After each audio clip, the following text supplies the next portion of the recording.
El Casal de la Gent Gran de Santa Anna, situat a la plaça del Mil·lenari, va ser l'escenari dimarts 16 de juny d'una xerrada sobre l'edatisme. El títol era Com combatre l'edatisme i la discriminació per raons d'edat vers les persones grans. I la conferència va ser a càrrec de Lourdes Charles, de l'entitat Som Sèniors. La conferenciant va plantejar les conseqüències que pot comportar la discriminació per raons d'edat en la salut, el benestar i els drets humans de les persones grans i també com trencar estereotips associats a l'envelliment. La idea és conscienciar perquè la gent sàpigui què vol dir això de l'edatisme, no?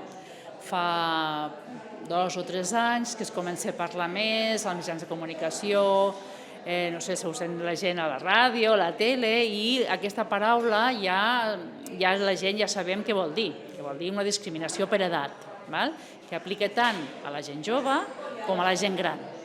Avui ens centrarem més en parlar de les persones grans. De fet, és una discriminació que la tenim com a normalitzada, o sigui, les coses que ens discriminen degut a l'edat, ho tenim assumit. L'objectiu d'aquesta activitat era promoure una mirada més justa i inclusiva i fomentar una convivència més igualitària i lliure de perjudicis. Una perspectiva oberta i participativa i alhora una reflexió sobre l'edatisme com a forma de discriminació molt present a la societat, plantejant quines eines tenim per combatre'l. Som Sèniors és una associació sense afany de lucre que es va crear amb l'objectiu de lluitar contra la discriminació que pateixen les persones majors de 65 anys.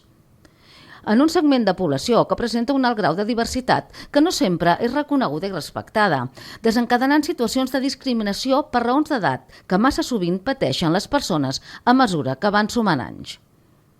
En aquest context, l'Ajuntament de Premià de Dalt s'ha sumat a la proposta de promoure un envelliment actiu i digne, combatent les discriminacions i els estereotips per tal d'aconseguir una igualitat en el tracte, amb independència de l'edat.